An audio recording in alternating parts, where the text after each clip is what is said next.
नमस्कार दोस्तों, मंजित मैथमेटिक्स में आपका स्वागत है। आज हम आपके लिए लेकर आए हैं अगस्त 2020 के पीटी का महत्वपूर्ण बिंदु। दोस्तों, इस वीडियो में पीटी के सभी महत्वपूर्ण बिंदुओं को पूरा एक्सप्लेनेशन सहित बताया गया, इसलिए इस वीडियो को शुरू से अंत तक देखिए। और दोस्तों, यदि आप हमारे चैनल पर नए हैं तो चैनल को सब्सक्राइब कर लें और बेल आइकन को दबा दें ताकि नेक्स्ट वीडियोज की सूचना आप तक पहुँच सके। साथ ही करंट अफेयर्स का पिछले 2 वर्षों से लगातार हमारे चैनल पर कंप्लीट मटेरियल आपको प्रोवाइड किया गया है, तो आप हमारे पिछले वीडियोज भी देख सकते हैं। चलिए शुरू करते हैं। पीटी का आज का पहला महत्वपूर्ण बिंदु, ग्लोबल इकोनॉमिक पर्सपेक्ट्स 2020। ये विश्व बैंक द्वारा जारी किया गया है 8 जून 2020 को। इसमें जो है वृद्धि दर की समीक्षा की गई है और समीक्षा उपरांत जो है नए वृद्धि दर का अनुमान लगाया गया है 2020-21 के लिए, 2020 के लिए। जहां सेशन 2020-21 चलता है, जैसे इंडिया में 2020-21 चलता है, तो इंडिया में 2020-21 के लिए, और जिस देश में 1 जनवरी से 31 दिसंबर तक का चलता है उसमें 2020 के लिए। तो इसमें देखिए वैश्विक जीडीपी वृद्धि दर बताया गया है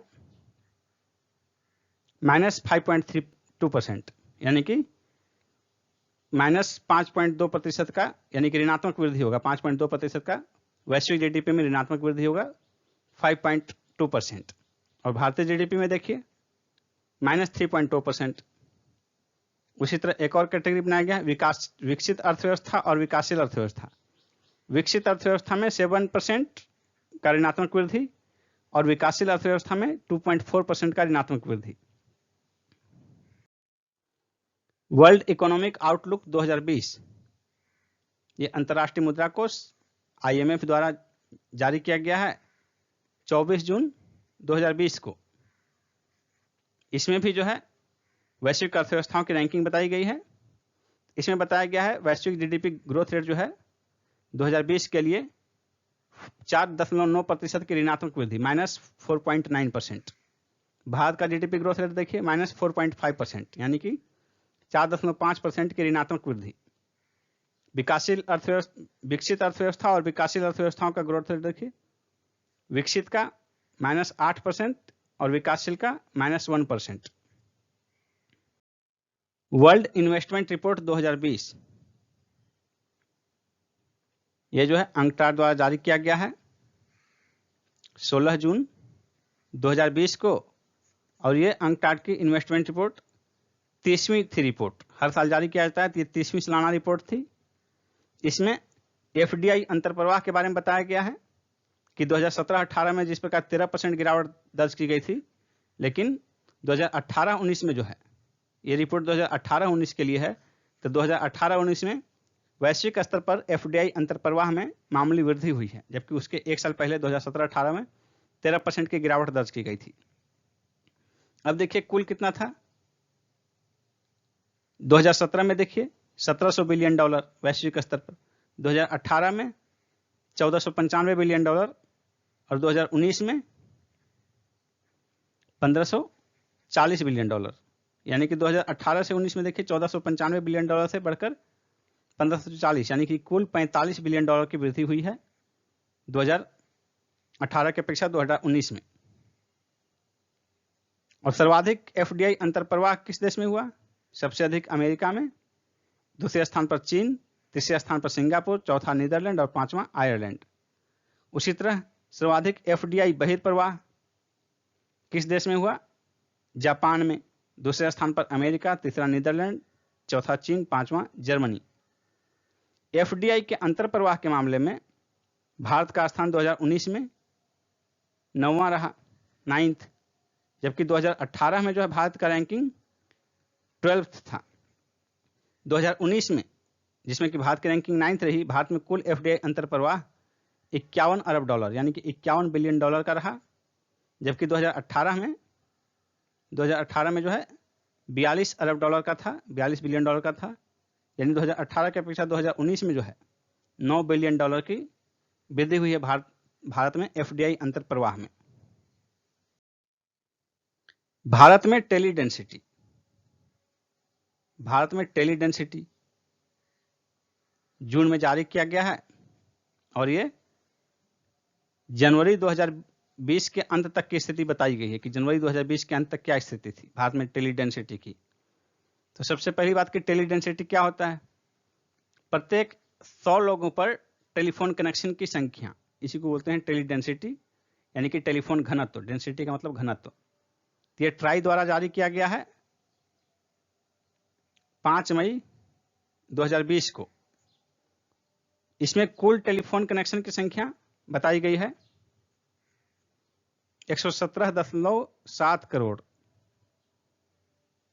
जनवरी 2020 के अंत तक, जबकि अगस्त 2019 में इससे अधिक था, 119.18 करोड़ था कुल टेलीफोन की संख्या, जो कि देखिए घट गया है लगभग 1.5 करोड़।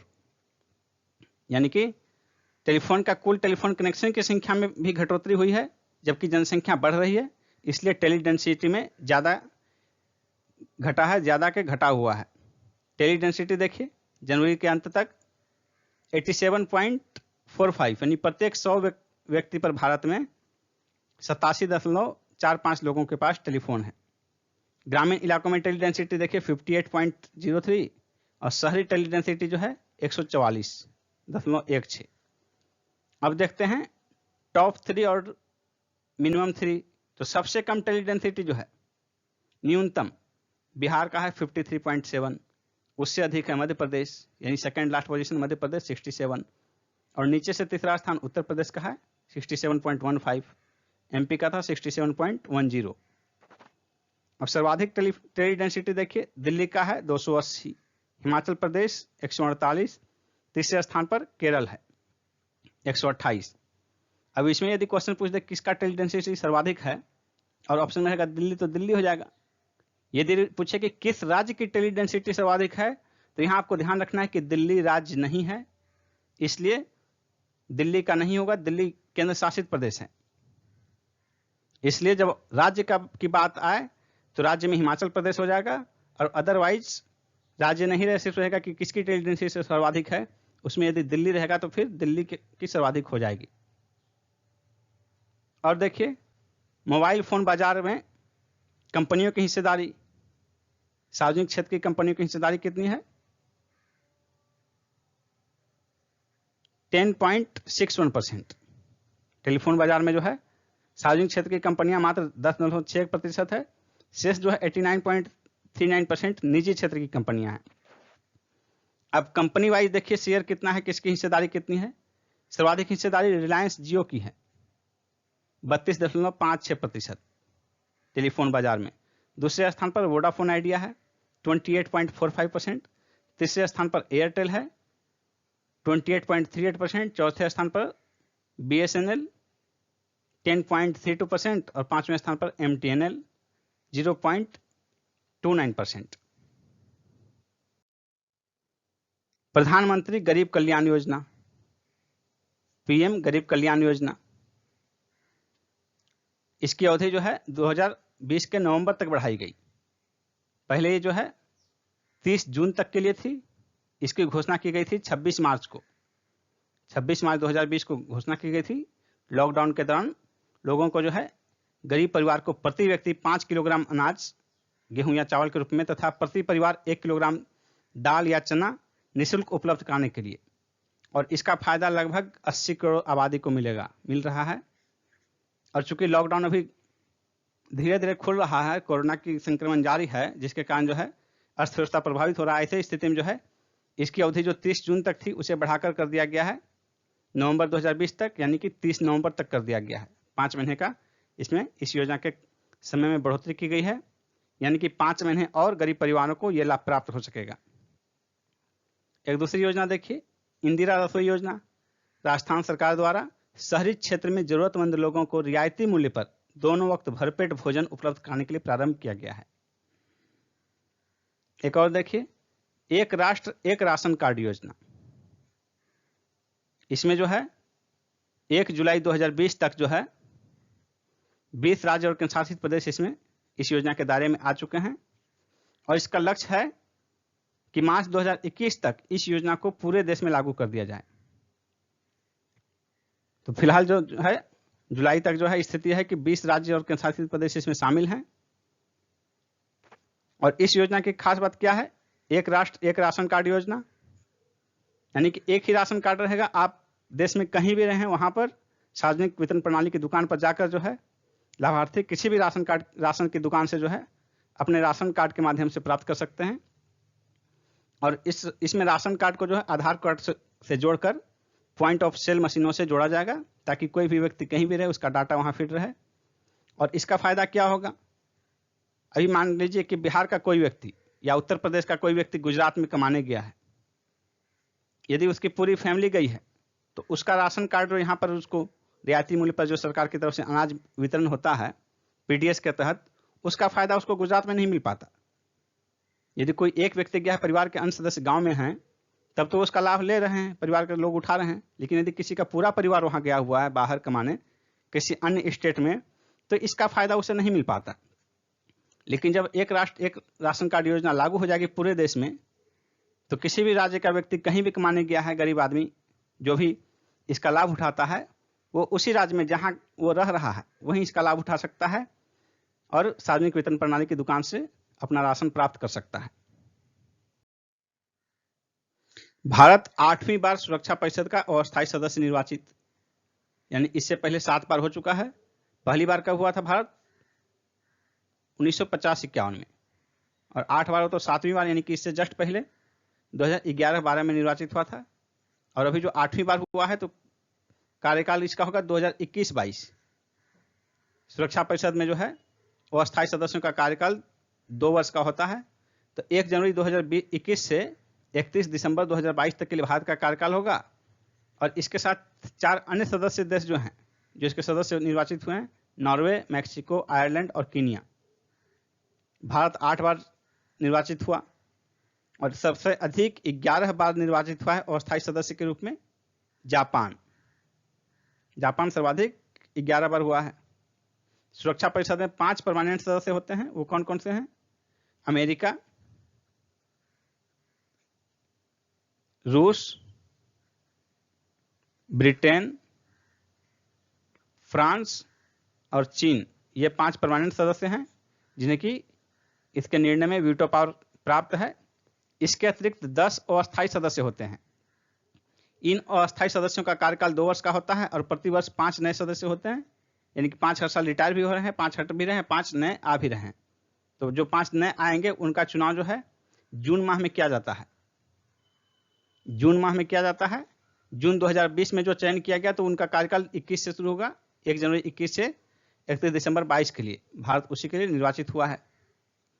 और ये जो 15 सदस्य हैं, इन सभी 15 सदस्यों में सभी का जो है अध्यक्षता के लिए क्रम आता है, एक एक माह के लिए बारी बारी से, और वो उनके देश के नाम के अल्फाबेटिकल क्रम में उन्हें अध्यक्षता प्रदान की जाती है।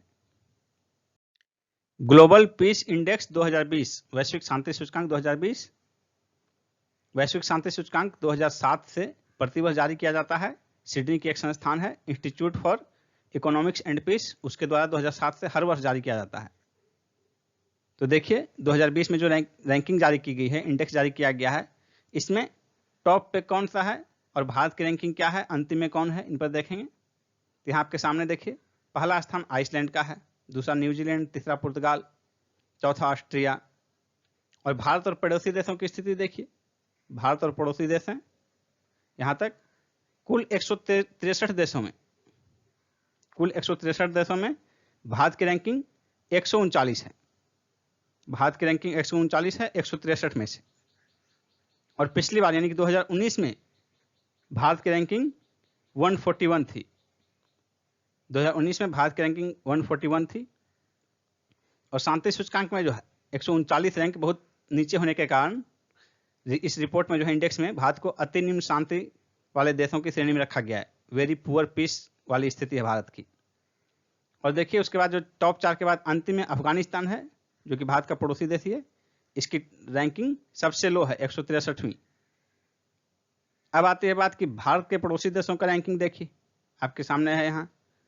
भारत के पड़ोसी देशों में सबसे अच्छी स्थिति भूटान की है और सबसे खराब अफगानिस्तान जो है अंतिम रैंक पर है, हमारा पड़ोसी देश ही है। और भारत और उसके पड़ोसी देशों में भारत से खराब रैंकिंग सिर्फ पाकिस्तान और अफगानिस्तान की है। पाकिस्तान का 152, अफगानिस्तान का 163। बाकी सभी पड़ोसी देशों की वैश्विक शांति सूचकांक में जो है रैंकिंग में भारत से ऊंचे हैं। World competitiveness ranking, world competitiveness index 2020 जारी किया गया, उसमें रैंकिंग जारी की गई है। और ये जो है international institute for management and development IMD Switzerland में है, उसके द्वारा हर वर्ष जारी किया जाता है वर्ल्ड कम्पिटिटिवनेस इंडेक्स।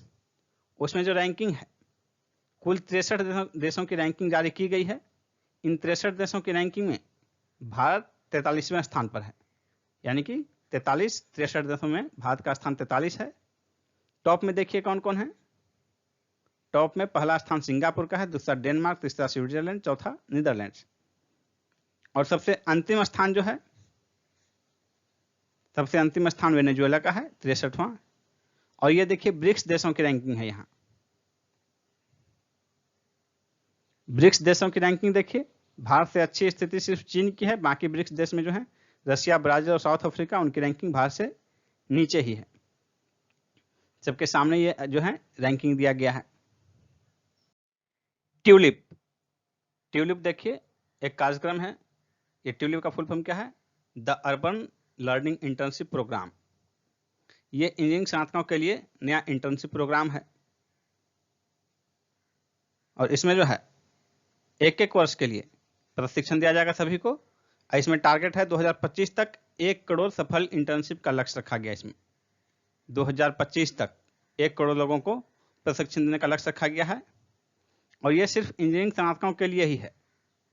और इसकी घोषणा जो है 4 जून 2020 को की गई है। और इसमें स्नातक की उपाधि, जो इंजीनियरिंग स्नातक हैं, जैसे उनका ग्रेजुएशन कंप्लीट होता है इंजीनियरिंग का, उसके 18 महीने के भीतर उन्हें इंटर्नशिप हेतु आवेदन देना जरूरी है, तभी वो इस प्रशिक्षण कार्यक्रम में भाग ले सकते हैं। और इस संबंधी प्रोग्राम की घोषणा इसके पहले ही बजट 2020-21 के बजटीय भाषण में हमारे वित्त मंत्री द्वारा किया गया था। मानव संसाधन विकास मंत्रालय और आवास एवं शहरी विकास मंत्रालय के संयुक्त तत्वावधान में ये प्रोग्राम शुरू किया गया है। गलवान घाटी में भारत और चीन के बीच झड़प। गलवान घाटी जो है ये चीन सीमा पर स्थित है। वहां भारत और चीन के बीच झड़प हुई 15-16 जून की मध्य रात्रि में। और इसमें भारत के एक कर्नल सहित 20 जवान शहीद हो गए और चीन की तरफ से भी उसके 47 जवान मारे गए। और खास बात यह है कि इस हिंसक झड़प में दोनों तरफ से कोई भी गोली नहीं चली। यह झड़प मुख्यतः पत्थरबाजी और लाठी डंडों से हुई। शहीद हुए भारतीय सैनिक जो हैं बिहार रेजिमेंट के थे, जिसका नेतृत्व तेलंगाना के कर्नल संतोष बाबू कर रहे थे। तेलंगाना के कर्नल संतोष बाबू। जी रोहिणी समिति, जी रोहिणी समिति जो है इसके कार्यकाल में 6 माह की वृद्धि की गई है। और यह गठित किस लिए की गई थी? ओबीसी के उप श्रेणीकरण के मुद्दे के परीक्षण के लिए गठित की गई थी। और इसका गठन कब हुआ था? अक्टूबर 2017 में। जी रोहिणी समिति का गठन अक्टूबर 2017 में किया गया था, ओबीसी के उप श्रेणीकरण के मुद्दे के परीक्षण के लिए। और इसके कार्यकाल में 6 महीने की वृद्धि की गई है। लॉकडाउन के कारण सभी सिस्टम जो हैं लेट हो रहे हैं। अब इस समिति को जो है 31 जनवरी 2021 तक अपना रिपोर्ट सौंपना है। इंडिया रैंकिंग 2020, ये क्या है? इंडिया रैंकिंग 2020 उच्च शैक्षिक संस्थानों के लिए मानव संसाधन विकास मंत्रालय, जिसका कि नाम अब शिक्षा विभाग हो गया है। मानव संसाधन विकास मंत्रालय का नाम शिक्षा विभाग हो गया है। इसके द्वारा अखिल भारतीय रैंकिंग जारी की जाती है शैक्षणिक संस्थानों की। वो 2020 की जो रैंकिंग है, इसका नाम है इंडिया रैंकिंग 2020। इस रिपोर्ट का उसमें रैंकिंग जारी की गई है। और ये रैंकिंग 11 जून 2020 को जारी किया गया। और इसमें संस्थानों की रैंकिंग 10 विभिन्न श्रेणियों में की गई है। दंत चिकित्सा संस्थानों की रैंकिंग जो है इस बार पहली बार जारी की गई है। देखिए विभिन्न श्रेणियों की रैंकिंग देखते हैं। एक है ओवरऑल संस्थान, कुल सभी शिक्षण संस्थानों की रैंकिंग में देखिए IIT मद्रास पहले स्थान पर, Indian institute of science Bengaluru IISc Bengaluru दूसरे स्थान पर, IIT दिल्ली तीसरे स्थान पर। इसी तरह 10 का लिस्ट है। यूनिवर्सिटीज के रैंकिंग में देखिए पहले स्थान पर IISc बंगलुरु, दूसरे स्थान पर JNU दिल्ली, तीसरे स्थान पर BHU वाराणसी। इंजीनियरिंग इंस्टीट्यूशंस के रैंकिंग में देखिए, IIT मद्रास पहले स्थान पर, IIT दिल्ली दूसरे स्थान पर, IIT बॉम्बे तीसरे स्थान पर। मैनेजमेंट इंस्टीट्यूट्स की रैंकिंग में देखिए, IIM अहमदाबाद पहले स्थान पर, IIM मंगलुरु दूसरे स्थान पर, IIM कलकत्ता तीसरे स्थान पर है। कॉलेज की रैंकिंग्स देखिए, पूरे इंडिया के कॉलेज की रैंकिंग्स, मिरांडा हाउस दिल्ली ये पहले रैंक पर है, lady Shri Ram college of women new Delhi ये दूसरे स्थान पर है, और हिंदू कॉलेज दिल्ली ये तीसरे स्थान पर है। फार्मेसी इंस्टीट्यूशंस की रैंकिंग देखिए, जामिया हमदर्द न्यू दिल्ली पहले स्थान पर है, पंजाब यूनिवर्सिटी चंडीगढ़ दूसरे स्थान पर है, national institute of pharmaceutical education and research Mohali ये पंजाब में है, ये तीसरे स्थान पर है। चिकित्सा में देखिए, मेडिकल इंस्टीट्यूशंस में एम्स न्यू दिल्ली पहले स्थान पर है, PGI चंडीगढ़ दूसरे स्थान पर है, CMC वेलोर तीसरे स्थान पर है। उसी तरह आर्किटेक्चर इंस्टीट्यूशंस की रैंकिंग देखिए, IIT खड़गपुर पहले स्थान पर, IIT रुड़की दूसरे स्थान पर, IIT कालीकट NIT कालीकट तीसरे स्थान पर। लॉ इंस्टीट्यूशंस में देखिए, पहले 3 स्थान पर कौन कौन से हैं, national law school of India university Bengaluru पहले स्थान पर, national law university new Delhi दूसरे स्थान पर, नलसार यूनिवर्सिटी ऑफ लॉ हैदराबाद तीसरे स्थान पर है।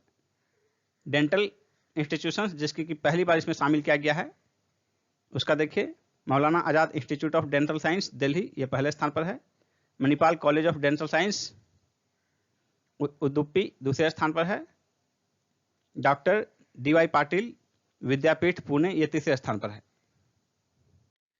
श्रीलंका में संसदीय चुनाव की नई तिथि घोषित की गई है, 5 अगस्त 2020 से चुनाव होगा वहां। इसके पहले 2 बार भी और इसका डेट घोषणा हो चुका है, लेकिन कोविड-19 के कारण एक्सटेंड किया गया। आपको बता दें कि 2 मार्च 2020 को संसद भंग किए जाने के बाद 25 अप्रैल और 20 जून 2 बार इसका डेट निर्धारित हो चुका है। भारत ऑस्ट्रेलिया के बीच पहली वर्चुअल शिखर वार्ता जो है ये 4 जून 2020 को संपन्न हुई, और यह पहला अवसर था जब प्रधानमंत्री मोदी जी ने किसी देश के साथ द्विपक्षीय शिखर बैठक ऑनलाइन संपन्न की।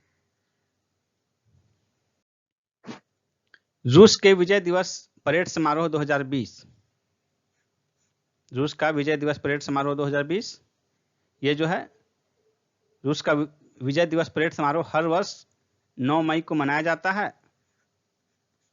और किस उपलक्ष्य में मनाया जाता है, तो द्वितीय विश्व युद्ध में नाजी जर्मनी पर तत्कालिक सोवियत संघ के विजय के उपलक्ष्य में मनाया जाता है, मॉस्को के रेड स्क्वायर में। लेकिन इस बार जो है 9 मई को नहीं मनाकर कोविड-19 के कारण जो है डेट टाल दिया गया था, और वो 24 जून को संपन्न हुआ। और इस बार खास बात यह है कि इसकी 75वीं वर्षगांठ थी। इसमें भारतीय सेना के जो है 75 सदस्यीय टुकड़ी परेड में शामिल हुई थी। और खास बात यह है, जो कि बहुत ही महत्वपूर्ण बिंदु है एग्जाम पॉइंट ऑफ व्यू से, कि भारतीय रक्षा मंत्री राजनाथ सिंह इस परेड दिवस समारोह में शामिल हुए थे। और इसमें महत्वपूर्ण बिंदु यह है शामिल होने में कि कोरोना संक्रमण के दौरान विदेश यात्रा करने वाले वरिष्ठ मंत्रियों में से ये पहले वरिष्ठ मंत्री हैं। नहीं तो फरवरी 2020 के बाद जो है कोई वरिष्ठ मंत्री हमारे विदेश दौरा पर नहीं गए थे। पहला यात्रा इनका हमारे रक्षा मंत्री राजनाथ सिंह का रहा रूस का। टेरर फंडिंग रोकने में विफलता के कारण पाकिस्तान FATF वित्तीय कार्यवाही बल की ग्रे सूची में बरकरार। FATF ने पाकिस्तान को ग्रे सूची में रखा था टेरर फंडिंग के कारण, और उन्हें कई कंडीशन दिए थे कि इन कंडीशन को फुलफिल कीजिए तो आपको इस ग्रे सूची से बाहर निकाल दिया जाएगा, अदरवाइज नहीं फुलफिल करने पर ब्लैक लिस्टेड किया जाएगा। लेकिन फिर इधर पाकिस्तान को समय और दिया गया। जून 2020 में चीन की अध्यक्षता में वीडियो कॉन्फ्रेंसिंग के जरिए बैठक हुई, उसमें निर्णय लिया गया, उसमें पाकिस्तान को और समय दिया गया है और उसे ग्रे लिस्ट में ही बरकरार रखा गया है।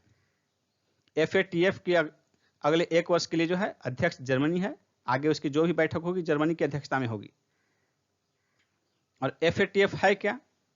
FATF G7 देशों की पहल पर गठित एक अंतर सरकारी संगठन है। अंतर्राष्ट्रीय वित्तीय व्यवस्था को मनी लॉन्ड्रिंग से बचाने के लिए 16 सदस्यों के साथ इसका गठन 1989 में किया गया था, 1989 में किया गया था।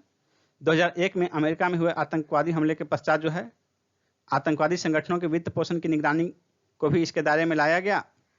वर्तमान में इसके सदस्य देशों की संख्या 39 है, भारत भी इसका सदस्य है। इसमें 2 क्षेत्रीय संघ भी शामिल हैं, यूरोपीय संघ और गल्फ कॉरपोरेशन काउंसिल। यूरोपीय यूनियन और गल्फ कॉरपोरेशन काउंसिल, ये 2 जो हैं क्षेत्रीय संघ भी शामिल हैं। इसके साथ साथ 3 देशों को इसमें पर्यवेक्षक का दर्जा प्राप्त है। कैथी सुलिवन पृथ्वी के सबसे गहरा स्थान मेरियाना ट्रेंच की सतह को छुआ इन्होंने। और ये कौन है? अंतरिक्ष पर चहलकदमी करने वाली पहली अमेरिकी महिला जो है, यही है अमेरिकी एस्ट्रोनॉट। इन्होंने पृथ्वी के सबसे गहरा स्थान मेरियाना ट्रेंच को छुआ है। मेरियाना ट्रेंच की गहराई कितनी है? ये प्रशांत महासागर में है और पृथ्वी का सबसे गहरा स्थान है मेरियाना ट्रेंच। इसकी गहराई है 11,033 मीटर। लजारुस चक्रेवा, ये कौन है? मलावी में दोबारा कराए गए चुनाव में राष्ट्रपति निर्वाचित हुए हैं वहां के। भारत और पाकिस्तान के उच्चायोग में कर्मियों की संख्या में 50-50% की कटौती की गई है। यहां कुल कर्मियों की अनुमोदित संख्या 110 है, लेकिन कभी भी जो है दोनों देशों के 110 कर्मचारी रह सकते हैं वहां। ये कुल अनुमोदित संख्या है, लेकिन कभी भी ये जो है उच्चायोग फुल स्ट्रेंथ में काम नहीं किया, कभी भी 110 भर नहीं रहे। तो जितने स्ट्रेंथ था उसमें 50% की कटौती की गई है। दूसरा पॉइंट है, कोविड-19 के कारण मार्च 2020 में रूस की मेजबानी में होने वाले रिक यानी कि रूस, भारत और चीन के विदेश मंत्रियों की त्रिपक्षीय बैठक 23 जून 2020 को डिजिटल माध्यम से संपन्न हुई। मार्च 2020 में होना था, लेकिन कोविड-19 के कारण डेट एक्सटेंड होता रहा और फाइनली डिजिटल माध्यम से संपन्न हुई है बैठक। हांगकांग विवादास्पद राष्ट्रीय सुरक्षा कानून 1 जुलाई 2020 से लागू हुआ। यह नेक्स्ट बिंदु है। हांगकांग ब्रिटिश शासन से 1997 में चीन का हिस्सा बना और किस नीति के तहत? एक देश दो व्यवस्था के तहत। और इस नीति के तहत जो है हांगकांग वासियों को खुद के लिए भी कुछ अधिकार दिए गए हैं और यह व्यवस्था 50 वर्ष के लिए लागू की गई है, यानी कि 2047 तक के लिए है। देश में म्यूचुअल फंड से खरीद और हस्तांतरण पर स्टाम्प ड्यूटी 1 जुलाई 2020 से आरोपित की गई है। कुल निवेश की 0.005% की दर से यह शुल्क जो है निवेशक द्वारा देय होगा। 0.005%, ये कितना हुआ?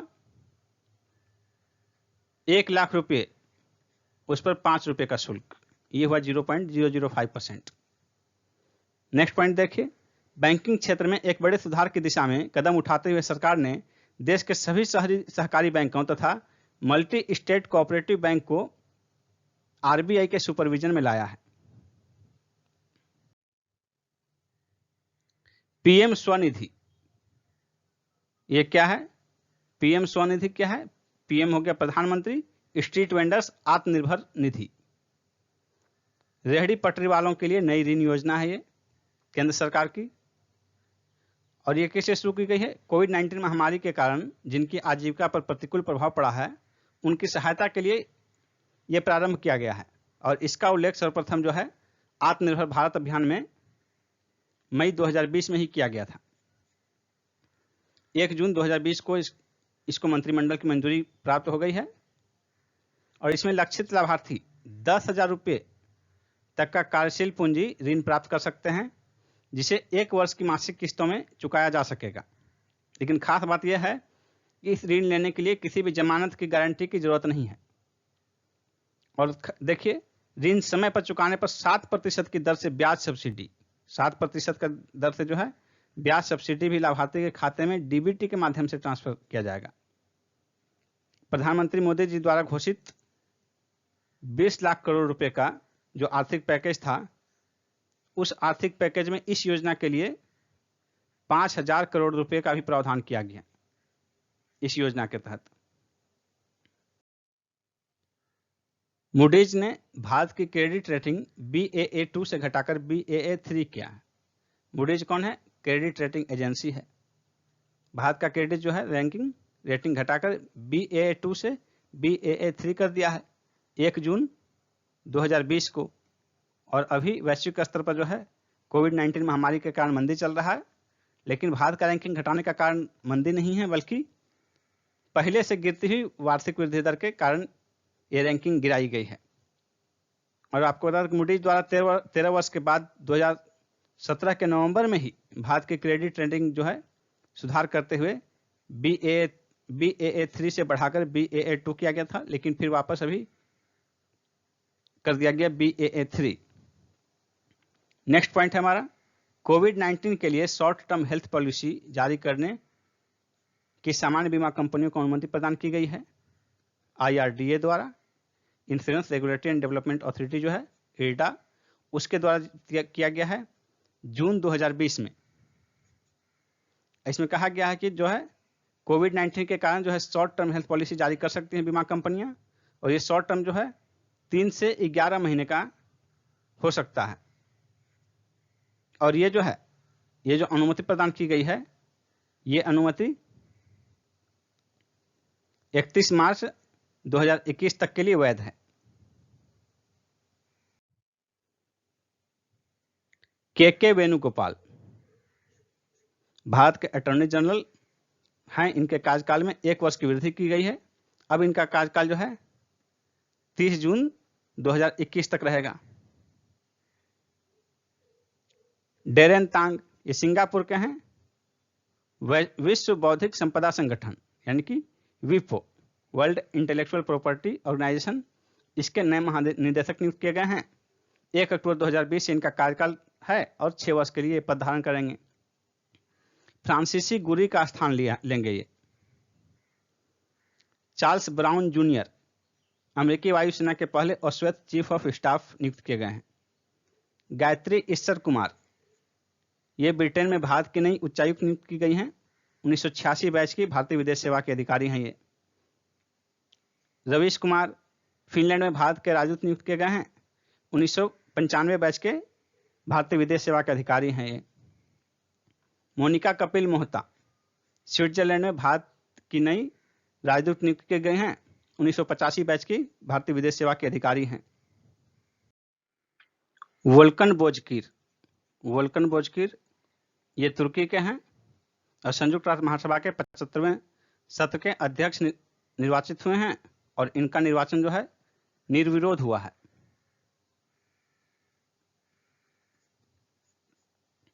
सुरक्षा परिषद के किसी अस्थायी सदस्य से महासभा चुनने का परंपरा नहीं रहा है।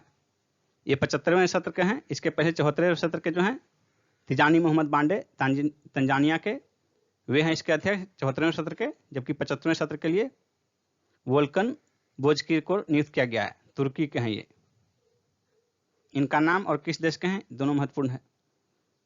193 सदस्य संयुक्त राष्ट्र में सिर्फ अर्जेंटीना, इक्वाडोर और नाइजीरिया ही ऐसे राष्ट्र रहे हैं जिन्होंने संयुक्त राष्ट्र महासभा की अध्यक्षता 2 बार की है।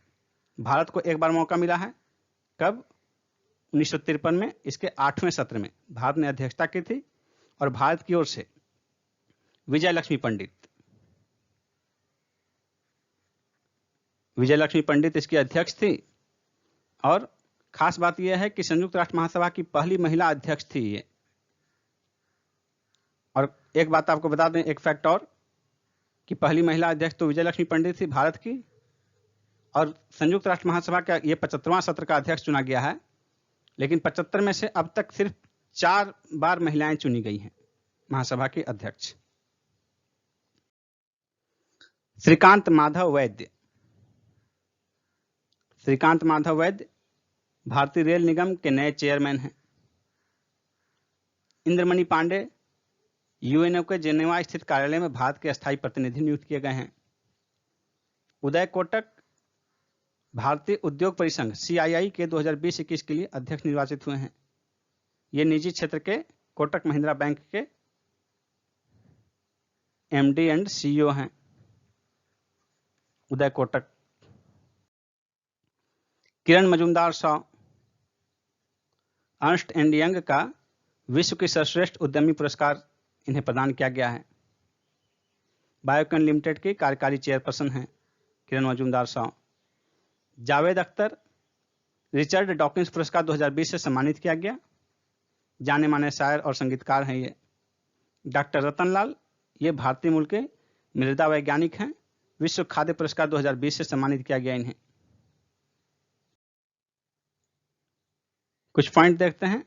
कोरोना महामारी के कारण मैग्सेसे पुरस्कार 2020 का वितरण रद्द कर दिया गया। 93वां ऑस्कर पुरस्कार का वितरण जो कि 2021 में होना था 28 फरवरी को, उसके बजाय अब यह 25 अप्रैल 2021 को होगा। तिनसुकिया असम में स्थित है। यहाँ तेल कुएं में 9 जून 2020 को भीषण आग लग गई। नेवेली लिग्नाइट कॉरपोरेशन के संयंत्र जो कि तमिलनाडु में स्थित है, इसमें 1 जुलाई 2020 को बॉयलर फटने से 6 कर्मियों की मौत हो गई और कई घायल हो गए। बॉबी मोरो प्रसिद्ध अमेरिकी एथलीट, 84 वर्ष की आयु में इनका टेक्सास में निधन हो गया। बासु चटर्जी बॉलीवुड के जाने माने निर्माता निर्देशक, 93 वर्ष की आयु में 4 जून 2020 को मुंबई में इनका निधन हो गया। वाजिद खान फिल्म संगीतकार, 31 मई को हार्ट अटैक से इनका निधन हो गया। सरोज खान बॉलीवुड की जानी मानी कोरियोग्राफर, इनका मुंबई में निधन हो गया।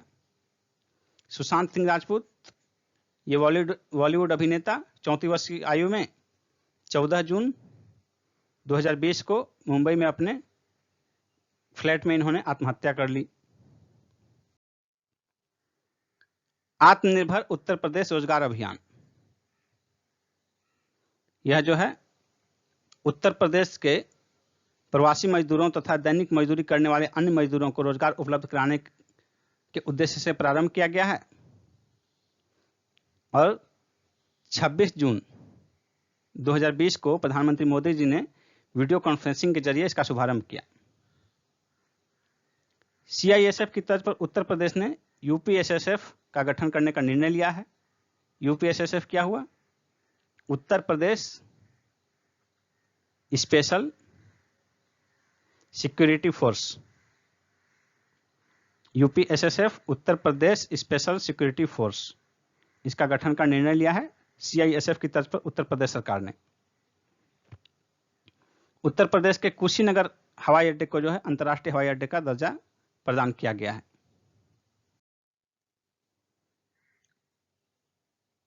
उत्तराखंड में हाथियों की गणना की गई 2020 में। इस गणना में देखिए कुछ महत्वपूर्ण बिंदु देखते हैं। 2017 की अपेक्षा 2020 में 10.1% की वृद्धि हुई हाथियों की संख्या में, जहां 2017 में जो है कुल हाथियों की संख्या थी 1839, वहीं 2020 में कुल हाथियों की संख्या बढ़कर हो गई 2026। और इसमें टॉप 3 सबसे अधिक हाथी कहाँ हैं? कार्बेट रिजर्व में 1224, राजाजी टाइगर रिजर्व में 311 और तीसरे स्थान पर है लैंसडाउन वन प्रभाग जहां 150 हाथी हैं। इसके साथ साथ उत्तराखंड में जो है 2020 में घड़ियालों की भी गिनती की गई और मगरमच्छों की भी गिनती की गई। तो घड़ियाल की संख्या 77 और मगरमच्छ की संख्या 451 पाई गई। नितिन मेनन कौन है? ICC के एम्पायरों के एथलीट पैनल में शामिल होने वाले तीसरे भारतीय हैं। ये 26 वर्षीय नितिन मेनन जो है इस पैनल में शामिल होने वाले सबसे युवा अंपायर हैं। ये बहुत ही महत्वपूर्ण बिंदु हो जाता है। दूसरा पॉइंट देखिए, शशांक मनोहर, इन्होंने ICC के चेयरमैन पद को छोड़ दिया है 1 मई 2020 को। ये 2 वर्ष के कार्यकाल का 2 कार्यकाल उन्होंने पूरा किया है, लेकिन ICC में जो है कोई व्यक्ति 3 कार्यकाल तक रह सकता है, लेकिन इन्होंने 2 कार्यकाल के बाद चेयरमैन पद से इस्तीफा दे दिया। गोमती मरीमुथु, एशियाई एथलेटिक्स चैंपियनशिप 2019 में 800 मीटर की दौड़ में स्वर्ण पदक विजेता भारतीय एथलीट रही हैं ये, और प्रतिबंधित दवा के सेवन में दोषी पाए जाने के कारण जो है इनका स्वर्ण पदक छीन लिया गया। एशियाई एथलेटिक्स चैंपियनशिप 2019 का जो स्वर्ण पदक इन्होंने जीता था 800 मीटर की दौड़ में, वो स्वर्ण पदक छीन लिया गया। और इसके छीनने के बाद भारत की जो कुल पदक संख्या थी स्वर्ण की 3, वो घटकर 2 रह गई है। कोविड-19 महामारी के दौरान पहली क्रिकेट श्रृंखला वेस्टइंडीज और इंग्लैंड के बीच खेली गई जुलाई 2020 में, और पहला टेस्ट जो हुआ 8 से 12 जुलाई 2020 के बीच हुआ और बिना दर्शक के इसका आयोजन किया गया। इंग्लिश प्रीमियर लीग के 28वें संस्करण में लिवरपूल विजेता रहा और लिवरपूल ने 1990 के बाद पहली बार यह खिताब जीतने में सफलता प्राप्त की है। नेक्स्ट पॉइंट देखिए, महिलाओं के 9वें विश्व कप फुटबॉल 2023 की मेजबानी ऑस्ट्रेलिया और न्यूजीलैंड को संयुक्त रूप से प्रदान की गई है और यह पहला अवसर होगा जब 2 देश संयुक्त रूप से इसका आयोजन करेंगे। और एक खास बात और है इसमें कि 2023 के जो फुटबॉल विश्व कप होगा महिलाओं का, इसमें कुल 32 टीमें भाग लेंगी, जबकि इसके पहले अब तक 24 टीमें भाग ले रही हैं।